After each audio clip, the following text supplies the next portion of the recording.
मु मथारी ओढ़ोना देवी शाशु घर जम्मा जीविनी। अरे वाह की बढ़िया कथा कहछ एकदम करेक्ट। शाशुघर कौन पाई जीवु तू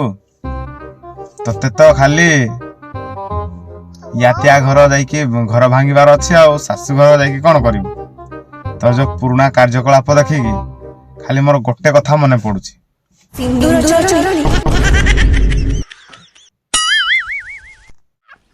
मस्त जोक मारा रे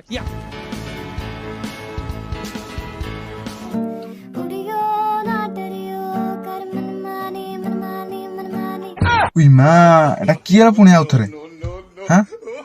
एबे परा शाशुघर जीविनी कहतलु हाँ सिंदूर शंखा उढ़णी पिंधिकी आसलु पुणी एबे पुणी कौन बिकिनी पिंधिकी बाहलुनी तू आउ कि हेबुनी तू थरे बॉयफ्रेंड सागे मिस पड़ोजु पुणी कहार सिंदूर चुराई नौजु आम ओडिशा को तू आ रखीदेबनी बोधे आ तो बापा गोटे एते बड़ गायक तू गोटे एत बड़ बड़ नुहले भी तू गोटे सेलिब्रिटी पुणी तू ये कम करुचु ना केतबेले कार सिंदूर चुड़े नौचु केतबेले लेंगड़ी होगी बाहर पड़जु बिकिनी पिंधिकी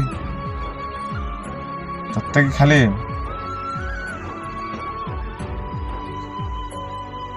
कितने तेजस्वी लोग हैं हमारे पास, कितने शानदार विचार रखते हैं जी। यहीपरि कॉमेडी रोस्ट वीडियो आपण मानक भल लगुले चैनल को लाइक सब्सक्राइब और घंटी बटन टी दबाई दिंतु नुआ नुआ वीडियो पाइबा।